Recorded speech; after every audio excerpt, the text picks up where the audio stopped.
नमस्कार दोस्तों, मेरा नाम है अंकुर चौरसिया। आपका इस वीडियो में स्वागत है। बताएंगे आपको कि अगले 24 से लेकर के अगले 36 और अगले 10 दिनों में आपके इलाके में विंड डायरेक्शन के साथ साथ जो हवाओं की गति है, वो हवाओं की दिशा है, वो किस तरह की रहने वाली है, कहाँ पर ज़्यादा वर्षा होने वाली है, कहाँ पर वर्षा देखने को काफ़ी कम मिलने वाली है। तो कुछ लोग पहले जो वेस्टर्न डिस्टर्बेंस है उसके बारे में पूछ रहे थे, तो उसके बारे में बात कर लेते हैं थोड़ा सा। यहाँ पर देखेंगे, यहाँ पर आएंगे थोड़ा सा पिछली तरफ, देखिए ये रहा आपका वेस्टर्न डिस्टर्बेंस का मेन इलाका। ये देखिए, ये है आपका कैस्पियन सागर। यहाँ से क्या होता है कि यहाँ पर हमेशा जो है लगातार यहाँ पर साइक्लोन बनते रहते हैं। जो साइक्लोन होते हैं, तो ये साइक्लोन जो है, थोड़ा सा इसको छोटा करते हैं, दिखाए साफ, ज़्यादा छोटा नहीं हो रहा है। देखेंगे ये देखिए, ये आपका हम दिखा रहे हैं आपको, या ध्यान से, या ध्यान देखिएगा। ये आपका कैस्पियन सागर है और ये है आपका भारत, हमारा भारत। मतलब यहाँ से देखिए कितना दूरी यहाँ पर है। यहाँ पर है कि इसको पार करते हुए यहाँ से इस तरह से यहाँ पर ये वेस्टर्न डिस्टर्बेंस आते हैं। थोड़ा सा डिटेल में इसमें बात करते हैं। हालांकि इसके बारे में कहेंगे तो आप एक अच्छा एक वीडियो बना दिया जाएगा, उसके बारे में अच्छी जानकारी उसमें दे दी जाएगी। आगे बातें करेंगे। इसमें साइक्लोन बनते हैं चक्रवाती तूफान। तो जो चक्रवाती तूफान होते हैं, ये यहाँ पर जेट हवाएं चलती हैं, इस तरह से बहुत तेज़ी से हवाएं चलती हैं, बहुत तेज़ी से यहाँ पर। तो यहाँ का एक ऐसा, यहाँ का एक देखिए, यहाँ पर एक बना हुआ है एंटी साइक्लोन।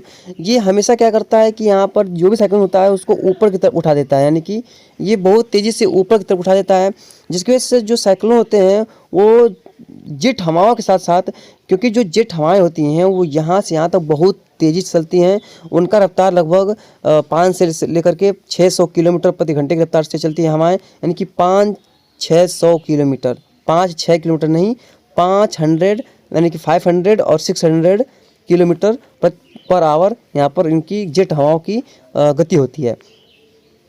तो क्या करते हैं, इस साइक्लोन को यहाँ पर उठा, ऐसे उठता है वैसे इन साइक्लोन को जेट हवाएं अपने साथ लेकर के आगे आने लगती हैं।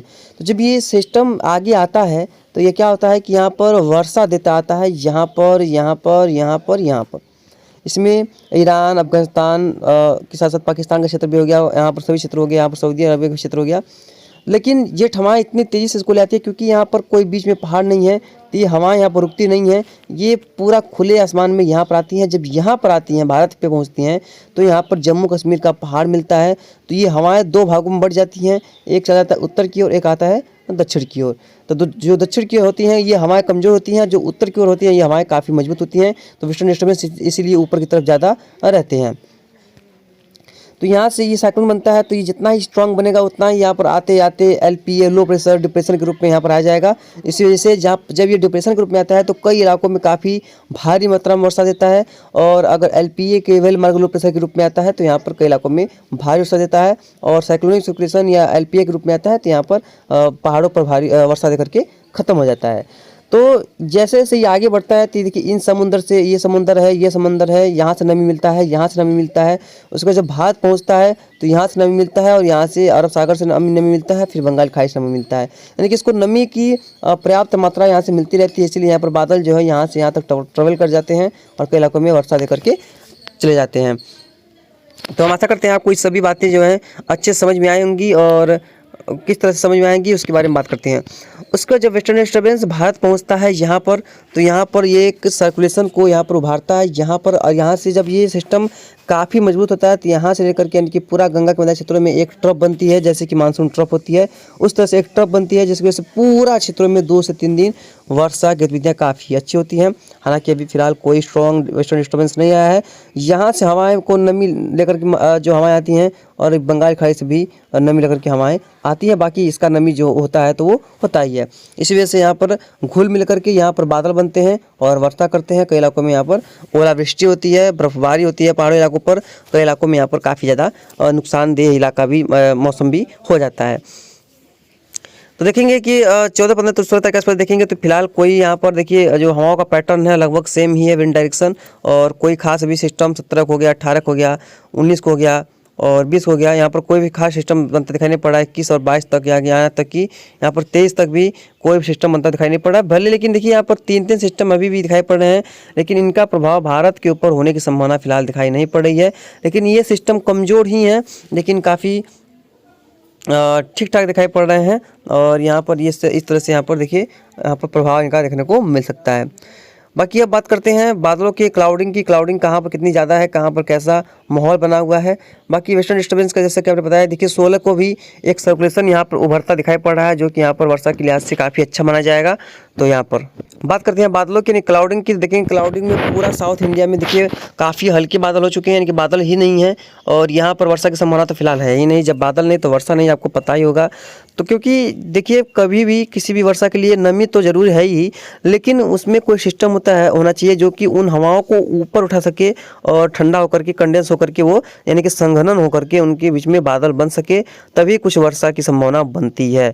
तो ऐसा केवल नमी ही रहेगा, क्योंकि इस समय कोहरा वहरा छाता है। कोहरा को एक प्रकार से ज़मीनी बादल का नाम दिया जाता है, तो ज़मीनी बादल उसे बोल सकते हैं हम। तो उसकी संभावना भी यहाँ पर दिखाई नहीं पड़ रही है। और यहाँ पर देखेंगे तो आंध्र प्रदेश हो गया और केरला, कर्नाटका, तमिलनाडु, पुडुचेरी से लेकर के महाराष्ट्र, सब कुछ क्षेत्रों में देखिए कहीं कहीं पर हल्के बादल तो दिखाई पड़ रहे हैं, लेकिन यहाँ पर कोई खास बादल या ज़्यादा घने बादल दिखाई नहीं पड़ रहे हैं। तो यहाँ पर कोई खास लोगों को परेशानियों को झेलना नहीं पड़ेगा, यहाँ पर लोगों को परेशानी देखने को नहीं मिलेगी।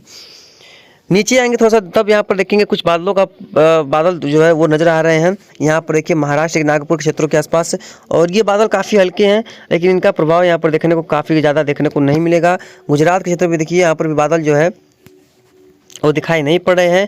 यहाँ पर भी बादल विहीन इलाका है, लेकिन देखिए एक लाइनिंग में देखिए क्लाउड चल रही है, ये देखिए इस तरह से। लेकिन ये जो है उत्तर से लेकर के दक्षिण उत्तर पश्चिमी दिशा से आगे की ओर आ रहे हैं, और दक्षिण पूर्व दिशा में आगे की तरफ ये बढ़ रहे हैं।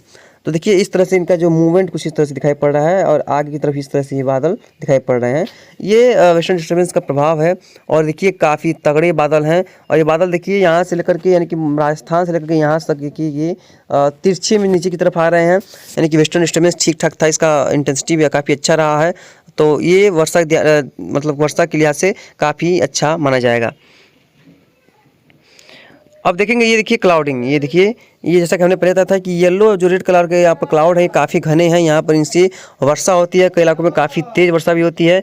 और ये बादल देखिए जो येलो कलर के आ रहे हैं, यह भी यहाँ पर राजस्थान में वर्षा कराने के लिए काफ़ी अहम भूमिका अपना अदा करेंगे। और कुछ इलाकों में तो यहाँ पर मतलब कि तेज़ वर्षा यानी कि मूसलाधार वर्षा की संभावना भी कुछ इलाकों में रह सकती है, जिसकी संभावना काफ़ी ज़्यादा है। ये इन बादलों से, इन क्लाउडिंग से, ये क्लाउड ऐसे ही रहे तो, और घने बादल हैं होते हैं ये, और काफ़ी अच्छे खासे इनकी जो घनत्व हो जाता है। इसी तरह से यहाँ पर कुछ दिन पहले 5-6 दिन यहाँ पर देखेंगे तो यहाँ पर ये इसी तरह के बादल यहाँ पूरा इन क्षेत्रों में देखे गए थे, और यहाँ पर कई इलाकों में रुक रुक करके अच्छी वर्षा देखने को मिली थी। हालांकि भले ही वो पानी की मतलब भरपाई नहीं कर पाई, पानी नहीं खेतों में लगा, लेकिन जब तक हुआ तब तक एकदम मतलब कि चांटा यानी कि ये कहते हैं ना कि गीला गीला सा सब हो गया था। और देखिए यहाँ पर काफ़ी घनी बारिश ज़्यादा के आसपास से देखने को मिल रही होगी, और खुजदार के आसपास भी, कीटा के आसपास भी, और भवलपुर के आसपास भी, यानी कि पाकिस्तान में काफ़ी अच्छी रेनफॉल की संभावना है। और ये बादल धीरे धीरे मूव कर रहे हैं भारत की ओर। उसके बाद भारत में भी पंजाब से लेकर के हरियाणा, दिल्ली और उत्तर प्रदेश के कई इलाकों तक, और यहाँ पर वर्षा की संभावना है। और जम्मू कश्मीर, हिमाचल प्रदेश, उत्तराखंड के क्षेत्रों में तो भाई आपको पता ही होगा, यहाँ पर बर्फबारी काफ़ी अच्छी खासी देखने को मिल सकती है, यहाँ पर लेह लद्दाख के क्षेत्रों में। और बादलों का मूवमेंट ही बता रहा है कि यहाँ पर काफ़ी अच्छी इंटेंसिटी की रेनफॉल संभावित है। तो फिलहाल इस बुलेटिन में यहाँ तक इतना ही, जो भी होगा हम आपको आगे अपडेट कर देंगे। धन्यवाद।